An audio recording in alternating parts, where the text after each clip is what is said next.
La petite souris et le grand lama. Un livre écrit par Diane Barbara, illustré par Marie Mallard, édité par Actes Sud Junior, dans la collection Les contes à plusieurs voix.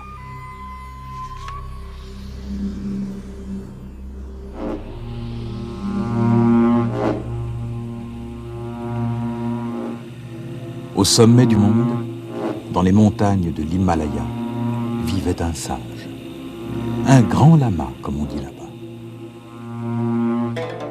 Cet homme était connu dans toute l'immensité du Tibet pour son intelligence et sa bonté. Un matin, en sortant de chez lui, voici ce qui lui arriva.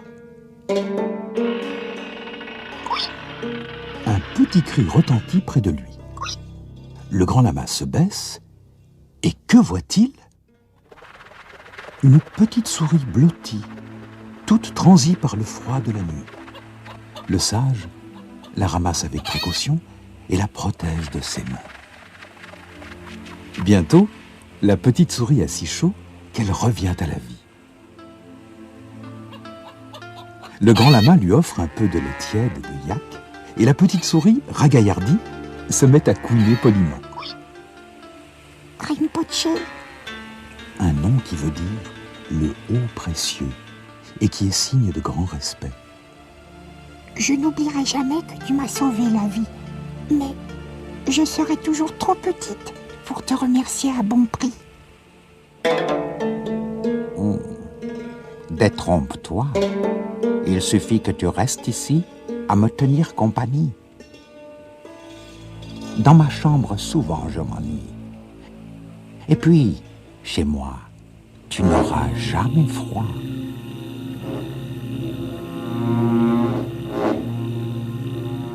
Et c'est ainsi que la petite souris commença une nouvelle vie dans la chambre du grand lama. Elle était choyée comme une princesse. Ses jours s'écoulaient tranquillement à jouer sur le grand tapis de soie, celui aux 1000 voyages. Et à chacun de ses couchers, le grand lama la berçait de ses histoires préférées.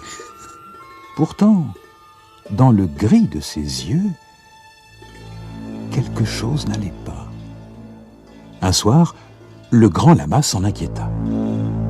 Qu'as-tu, petite souris? Regrettes-tu la montagne et le froid? Dès le printemps, si tu veux, tu y retourneras.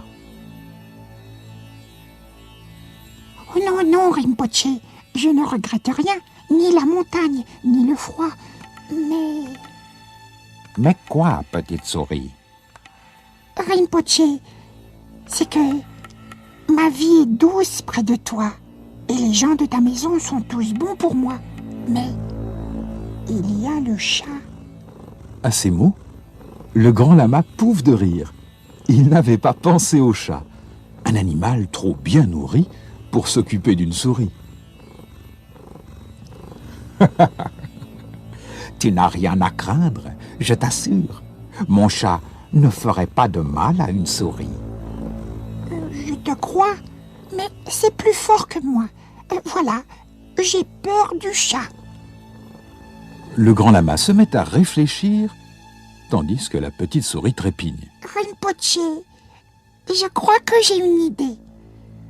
Transforme-moi en chat, et je serai heureuse près de toi. Puisque c'est ainsi, petite souris, que ton désir se réalise. Aussitôt dit, la petite souris devient un beau chat gris. Au petit matin, le beau chat gris sort tête haute de la chambre du grand lama. Mais juste après, il rencontre le chat de la maison qui revient de la cuisine.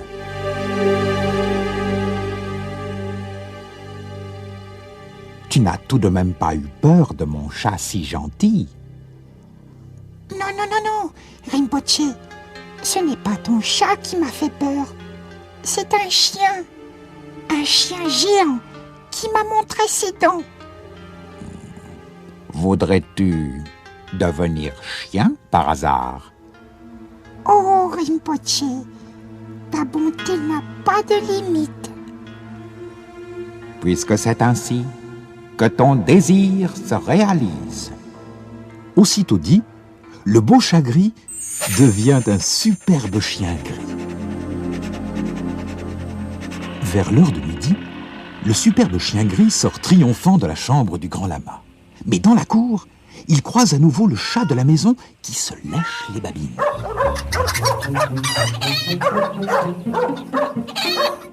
Qui t'a fait peur ainsi? Un autre chien plus fort que toi? Oh non, non, Rinpoché. Figure-toi que dans la cour, je viens de rencontrer un tigre géant qui m'a sorti ses griffes. Je comprends ton malheur et ta peur. Veux-tu alors que je te transforme en tigre? Oh, Rinpoché, ce serait sûrement la fin de tous mes soucis. À la tombée du jour, un puissant tigre au pelage d'or quitte la chambre du grand lama. Dans la pénombre, il rencontre le chat de la maison qui s'en retourne vers la cuisine. À la vue du tigre, le chat, se croyant déjà mort, s'élance en haut du toit. Mais à la vue du chat, le tigre, encore plus fou de peur, s'enfuit hors d'haleine dans la chambre du grand lama et se cache sous le matelas. Pauvre tigre, quelle horrible bête a osé te menacer? Oh, la plus monstrueuse qui soit, Rinpoché. Une bête comme tu n'imagines pas. Mais il n'y a pas d'animal plus effrayant que le tigre dans toute l'Asie. Oh si, il y en a un, je t'assure. Mais qui est-il? Réponds-moi. Je veux dire que c'est le chat. Tu vois, petite souris, ce qui compte, c'est ton cœur de souris. L'apparence ne change rien. Tu auras beau être transformé en chat, en chien, en tigre, tu auras toujours peur du chat. Parce que ce que tu es, toi, c'est une souris. Voilà. Et c'est ainsi que la petite souris chat, chien, tigre redevint petite souris pour la vie.